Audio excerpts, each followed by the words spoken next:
Benvinguts a la motxilla de la ciència.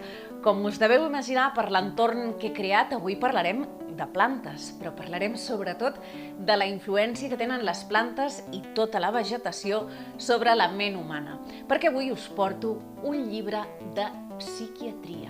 És aquest que tinc aquí i que es titula La mente bien ajardinada, las ventajas de vivir al ritmo de les plantes. El signa la psiquiatra i psicoterapeuta britànica Sue Stuart Smith i l'ha publicat l'editorial Debate. La traducció al castellà la signa Jordi Henao, una bona traducció, per cert. Doncs, si us sembla, comencem a veure com sonen les primeres línies, només les primeres línies d'aquesta La mente bien ajardinada. I diu així: Mucho antes de que quisiera ser psiquiatra, mucho antes de que tuviera la menor idea de que la jardinería pudiera desempeñar un papel importante en mi vida, recuerdo haber oído la historia de cómo mi abuelo se rehizo después de la Primera Guerra Mundial. Doncs bé, ja ho veieu que és un text escrit en primera persona on Sue Stuart Smith, a pesar d'utilitzar aquest jo, construeix un discurs científic i molt ben elaborat, molt documentat, on ens parla de la grandiosa, de la preciosa relació que existeix entre la nostra ment, entre la nostra salut mental i les plantes. I ens indica, per exemple, coses que a mi m'han deixat molt sorpresa, com, des del moment en què estem al mig d'un entorn natural, al cap de pocs segons, el nostre ritme cardíac, com a humans, ja canvia.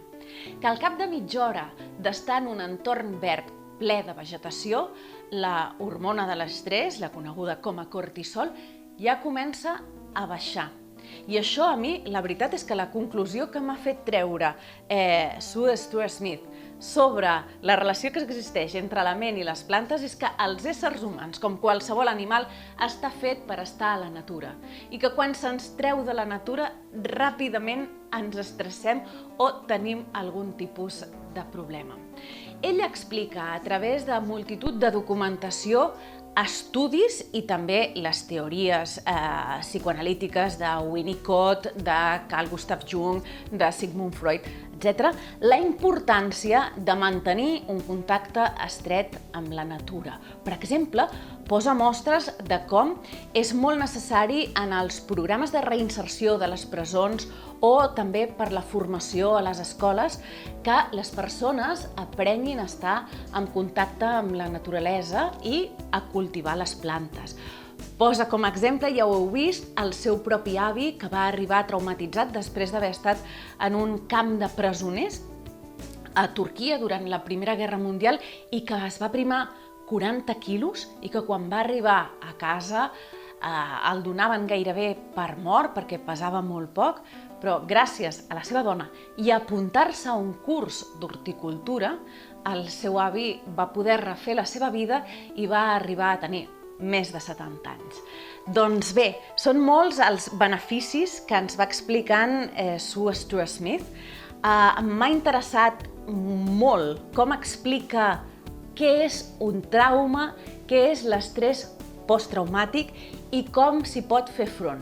Per dir-ho d'alguna manera, no és autoajuda perquè és ciència, però sí que pot interessar a les persones que tinguin algun problema, per exemple, de depressió i que vulguin aprofundir en la perspectiva científica de com abordar-la i de com veure que les plantes, els arbres, la vegetació i tot l'entorn natural ens pot fer molt i molt de bé.